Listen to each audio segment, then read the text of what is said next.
تجزیہ کیا ہے. عروج ان کا جو تم آیا دیکھتے ہو جہاں میں انہیں کا میرا دیکھتے ہو.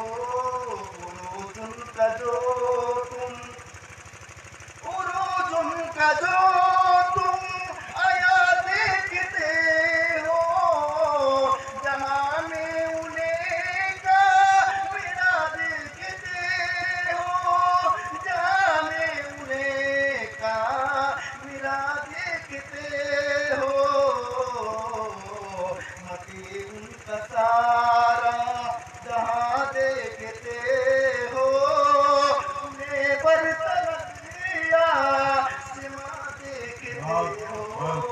متی ان کا سارا متی ان کا سارا جہاں دیکھتے ہو انہیں برتر سما دیکھتے ہو انہیں برتر سما دیکھتے ہو. یہ سمرے ہیں ان کے جوان مردیوں کے نتیجے ہیں آپس کی ہمدردیوں کے. یہ سمرے ہیں ان کے آج کے دور کا سب سے بڑا المیہ یہ ہے کہ مسلمان دین کے نام پر پارٹی بازی میں مبتلا ہے.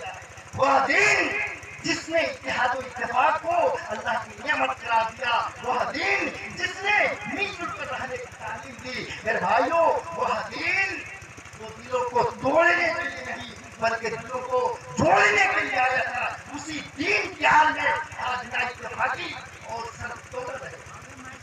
حالانکہ حیرت انگیز طور پر جب دنیاوی کسی فائدے کی بات ہوتی ہے تو دنیا کے تمام مسلمان ایک ہو جاتے ہیں، اور جب دین کی ترقی، دین کی نشر و اشاعت اور دین تعلیم کے لیے اتحاد کی بات ہوتی ہے تو ایک کا منہ مغرب کی طرف تو دوسرے کا مشرق کی طرف ہو جاتا ہے.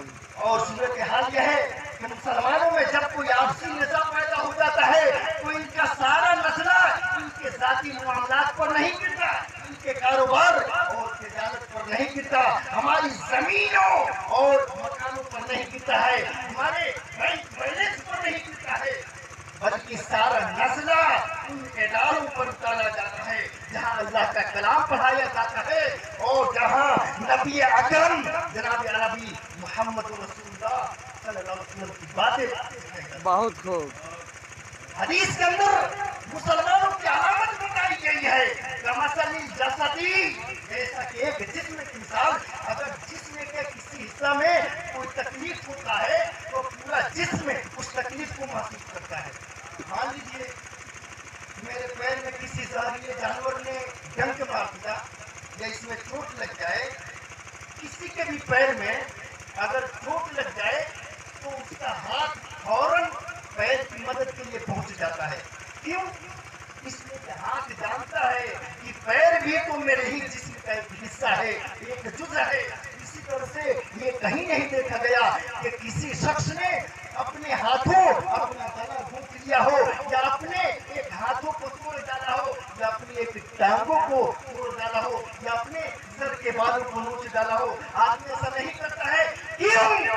اس لیے کہ وہ جانتا ہے اس طرح وہ خود کو مٹانے کا سبب بن جائے گا. اس لیے اللہ تعالیٰ نے قرآن کریم کے اندر فرمایا انما المؤمنون اخوہ، اے دنیا کے تمام مسلمانوں، اے دنیا کے تمام مومنوں، تم سب آپس میں بھائی بھائی ہو. اے دنیا کے تمام لوگوں، تم سب کے سب آپس میں بھائی بھائی ہو.